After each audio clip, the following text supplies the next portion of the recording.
In this example, I'm going to go over how to use Excel for some of our homework problems. This will kind of be an intro and an overview, and hopefully get you started in Excel. So I first opened up Excel. This is kind of what pops up. These are all cells.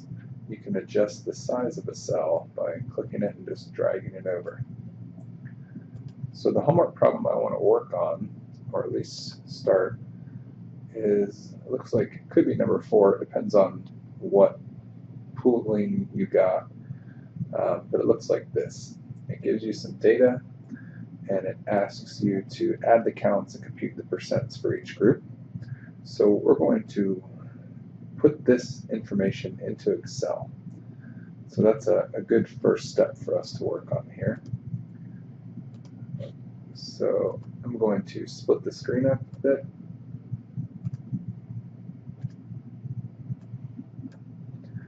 So now we can kind of see what's going on both of these here. So I want to make Excel look pretty much like this table. So I'm going to put in information for age group and years and all these values, as well as the counts. So to enter information, you simply click on a cell and you type the information.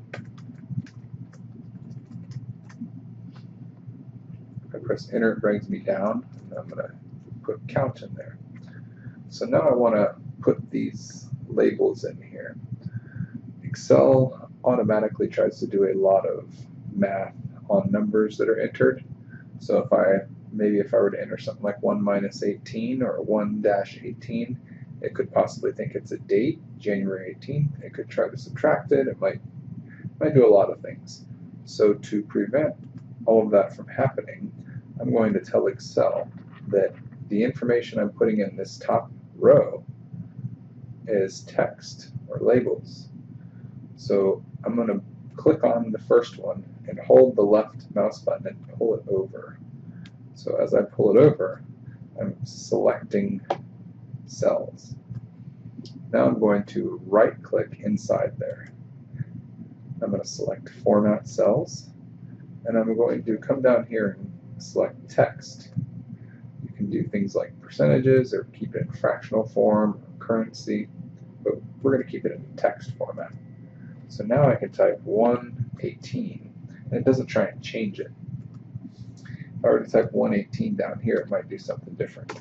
See, it says January 18th, and that's not what we want to happen, so I'm going to delete that.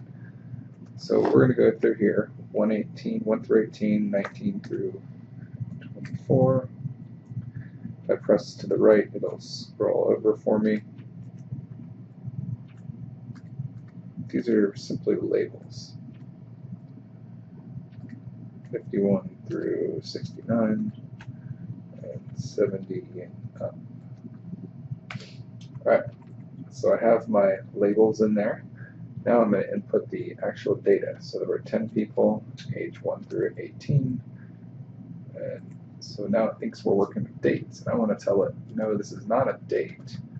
So let's delete this guy. If you click on it, just press delete, it should go away. So in this row, I'm going to actually put numbers. So I'm going to tell it that, hey, these are numbers here.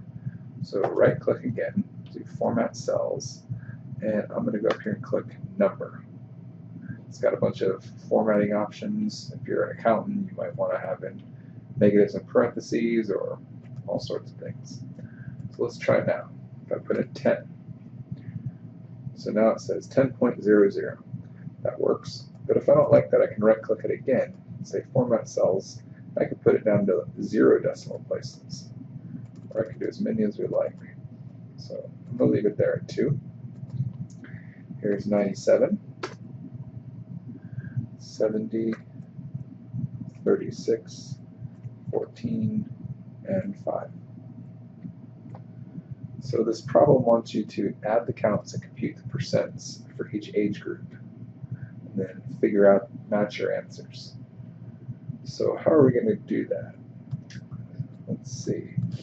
So this is the total number of people. I have 10 people plus 97 plus 70 plus 36 plus 14 plus 5. So in order to turn these individually into percentages, I need to divide each one by the total number of people. So I'm going to first figure out how many people there are total. I can add these up on a calculator, but Excel makes it very easy. So I'm going to write total here, and below it I'm going to use a function in Excel. So in Excel there are many formulas available. There's financial formulas, there's statistical, there's all sorts of functions and formulas available. One of the simplest ones is the sum. So anytime you enter a formula, the first thing you enter is the equal sign. That tells it we're going to start using either a function or a formula or math. So you could do something like equals 2 plus 3, and we'll get 5. But I don't want to do that. I want to enter a function. I want it to add up all these values, 10, 97, 70, 36, 14, and 5. So I happen to know that the function for adding them all up is called sum. And if you look, as I start typing here, things come up. See, add isn't one of them. All they have is address. So I'm going to use sum. You can use the help button to find your formulas as well. So sum, and then after you type sum, you open parentheses. And we can either type numbers in a list, or we can select them. So each cell has a associated letter for the column and a number for the row. So this number 10 here sits at B2, just like in bingo. So for B2, I want to select all these numbers from B2, C2, D2, E2, F2, G2. So from B2 to G2. So I can either type B2, G2, or I can simply click on B2, hold the mouse click button down, left button, and pull it over to cover all the ones I want to include in this summation. Then I close parentheses and I press enter. So apparently there are 232 people in this age distribution chart. So now, let me expand this. We're not going to look at the stats portal thing anymore since we have all the info we need from there for now. So now to find the percentage of each of these, there's a couple ways we can do it. There's actually a percentage function, but I'm simply going to do it in a standard mathematical way, how you might do it on your calculator. So what I want to do is I want to take 10 and divide it by 232. So I can do this by clicking equals 10 divided by 232, and I get 4.3%. And the reason it's already in this format is because I've already made sure this worked, and I already happened to select percentage. If I didn't click percentage, it would look like that. So for all of these, I want them to be percentages. So I'm going to format the cells and click percentage. Okay, so 10 out of 232 appears to be 4.31%. I can do the same thing here, and I can type 97 divided by 232 and get 4.31, or get some other percentage. But in a lot of the cases, we're going to have hundreds of pieces of data. So this method would be very time consuming. Luckily, there are faster ways to do this. Excel is very good at incrementing formulas. So it tries to do what you think it wants to do based on a couple of cells of information. It looks at what you've already done, and then you tell it to keep doing that for a very long time, and it'll automatically increment things for you. Sometimes it automatically increments things you don't want it to increment. Like in this case, if we were to try to write this as a formula, instead of writing 10 here, I might write B2, because that's the cell that 10's at, divided by 232. Then I could write, in this one, I could write C2 divided by 232. Or D2 divided by 232. Or, instead of dividing by 232, I could tell it to divide by whatever's in I2. That way, I have a formula that's consistent entirely of variables B2 and I2. So let's give this a try.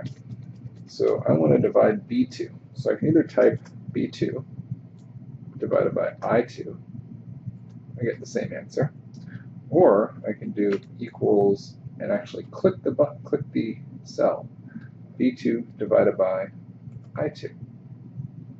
Either way, you get the same answer. Now, the next one I want to do equals C2 divided by the same thing, by I2, right? So that's 41.8%. So the next one I would like to do equals D2 divided by I2 again. So far it's working great. If I had hundreds of values here, though, I'd be getting sick of this by the time I was at maybe 15 points. So one thing we can do in Excel to increment this is you do a couple of these, typically 3 of them works, depending on what you're trying to do. Then you select them. So you left click on the first one and pull it over to select them. If you notice on the bottom right there's a little square, and when I move my cursor over it changes. That's the point you click, and then you pull over to increment a formula. So it seems like there's some sort of problem here. It looks like it says div divided by 0 factorial or something weird.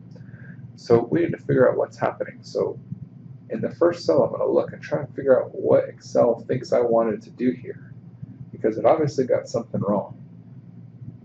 So in the first one I had B2 over I2, C2 over I2, D2 over I2, E2 over L2. Okay, so it tried to increment both the first digit, the numerator, and the divisor. So I don't want it to divide by L2, I want it to divide always by I2. So there's 2 ways I can do that. I can either adjust my formula here, where I'm not dividing by I2, but I'm divided by 232, or I can simply tell it that in I2 here, I don't want you to increment. So to tell it not to increment, you put a $sign in front of it. That means don't change this value. So if I do that in these first 3 values,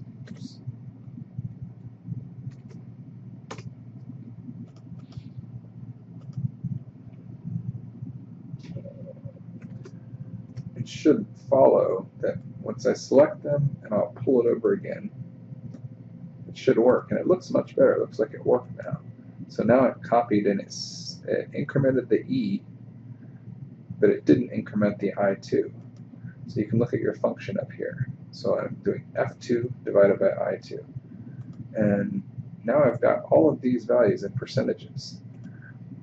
To check this, let me add them up. They should add up to 100, because if I only have 232 people, these are all the people in the different age groups, they should add up to 100. So I'm going to use that sum function again, and I'm going to sum up all of these values. I'm going to select them all and press enter, and I get 100%. So this works great. So now I can go into my homework and correctly select that the 1 through 18 age group was about 4%, the 19 through 24 was about 42%, and so on.